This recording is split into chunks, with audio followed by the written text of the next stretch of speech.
Bonjour à tous, alors cette semaine on va rencontrer Denis qui est agriculteur en Haute-Garonne, donc plus précisément à 20 km au sud-ouest de Toulouse. Alors la petite particularité de Denis, c'est que c'est un non issu du milieu agricole, ça veut dire que ses parents n'étaient pas agriculteurs avant. Et du coup le fait qu'il n'avait pas de parents agriculteurs, ça fait qu'il n'avait pas du tout de connaissances des productions typiques, etc. de la région où il s'est installé. Donc il n'a pas hésité à lancer de nouvelles productions qui n'étaient pas du tout répandues dans la région, comme on va le voir avec les myrtilles, les noisettes ou encore les eucalyptus. Allez, c'est parti!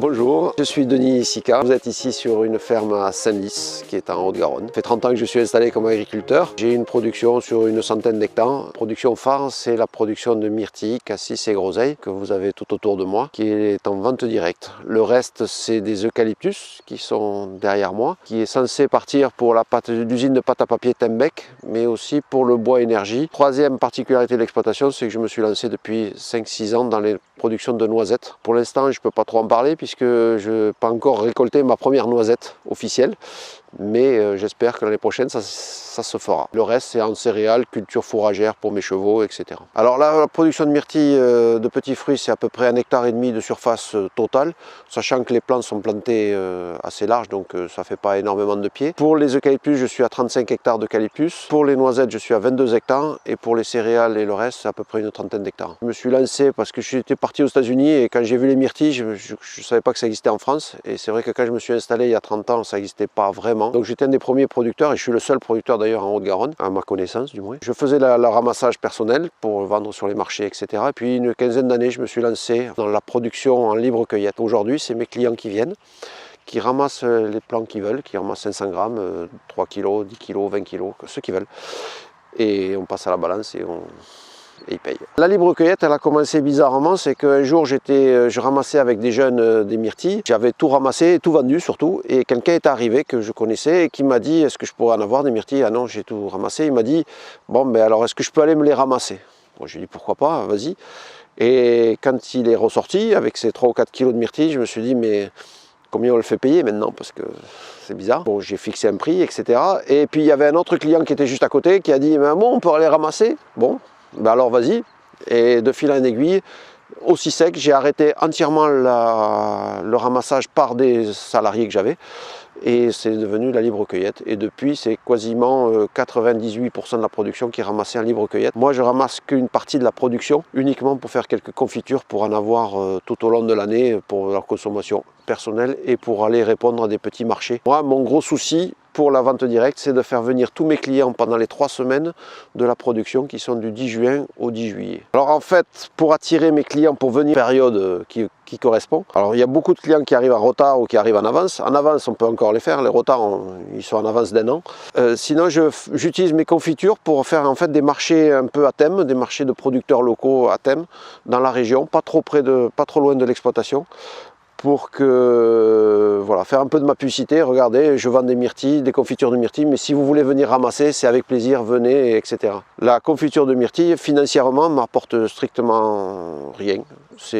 Ma rentabilité est plus simple si le gars vient ramasser les myrtilles que sur le prix de vente de la confiture, quoi. Là, vous avez un champ d'eucalyptus derrière les chevaux, là-bas, qui a été planté il y a une dizaine d'années. Donc vous voyez, aujourd'hui, ils doivent faire largement, ils ont dépassé les 10 mètres. Là, il y a une centaine de tonnes de production de bois. Quand on coupe les arbres, là, ils vont être coupés bientôt. Ils repartent aussi secs. On arrive à sortir à peu près 15 tonnes de bois par an. Donc on coupe tous les 10 ans, quoi, en fait. Ça fait 150 tonnes tous les 10 ans. Donc là, vous êtes au moulin à vent de Senlis, président de l'association qui l'a restauré et remis en état. Aujourd'hui, il fonctionne et il fait de la farine. C'est un projet qui a été associé un petit peu à mon développement de l'exploitation, puisque j'ai voulu faire un tout entre les chemins de randonnée, le moulin et les 2 ou 3 exploitations qui faisaient la vente directe sur Senlis, pour que ça soit un tout dans l'agrotourisme il y a une vingtaine d'années. Ça fait partie d'un des 500 moulins qui étaient en Haute-Garonne au début du siècle, et aujourd'hui, il n'y en a plus que 4 qui sont en état de visiter, comme celui-là. Donc là, on est sur notre lac d'irrigation que nous avons avec une trentaine d'agriculteurs en commun. C'est la base de mon exploitation puisque ici on peut avoir du soleil et de l'eau. Le soleil on l'a, ça ne manque pas, c'est l'eau qui manque. Et grâce à ce lac, ça permet d'arroser mes noisetiers, ça permet de pouvoir imaginer des cultures fruitières, maraîchères et des produits de qualité, maïs, semences, soja, etc. Mis à part l'irrigation, ce lac aussi sert à ralimenter en eau potable pour les Toulousains. Ça sert aussi à la biodiversité puisqu'on est obligé d'avoir un débit réservé qu'on laisse couler tous les étés. Et avant, moi j'ai connu petit, on venait ici et il n'avait strictement aucun poisson, aucune écrevisse dans ce ruisseau l'été parce que tout était mort, tout était sec. Donc souvent les détracteurs nous disent c'est un centre de biodiversité. On a, c'est sûr, noyé le 25 hectares de terre, mais on a recréé une biodiversité. Il y a une réserve ornithologique qui est dessus, des poissons en pagaille. On a réalimenté les cours d'eau naturellement. Et accessoirement, un limiteur de crues aussi, parce qu'ici, quand il pleut assez violemment. Sur peu de jours, mais violemment. On est dans ma plantation de noisetiers. Pour l'instant, ils n'ont pas vraiment produit une toute petite fois. Ce sont des noisettes qui sont assez petites, qui sont faites pour l'industrie. Le premier mot à la bouche, c'est Ferrero, Nutella, etc. Mais c'est aussi tout le reste, hein. C'est des trucs d'apéro, c'est dans les chocolats, etc. C'est des plants qui ne se fertilisent pas tout seuls. Certain nombre de sillons, des variétés qui sont des pollinisateurs. En fait, c'est d'autres variétés qui se croisent avec les variétés qu'on souhaite. Si j'ai planté tous ces noisetiers, je suis tout seul sur l'exploitation, c'est parce que la récolte est entièrement mécanisée. On attend que les noisettes tombent au sol. On a deux appareils qui vont passer, un balai et un ventilateur qui va balayer toutes les noisettes qui sont au sol pour les mettre en andin au milieu. Après, une autre machine qui va récolter au milieu les noisettes. Je dis à ceux qui ne connaissent pas, c'est un petit peu comme la machine qui nettoie les voiries, les trottoirs, avec des balais qui finissent par aspirer un petit peu. Production d'un noisetier comme ça, c'est considéré dans une année normale, production moyenne garantie aux environs de 2 tonnes à l'hectare.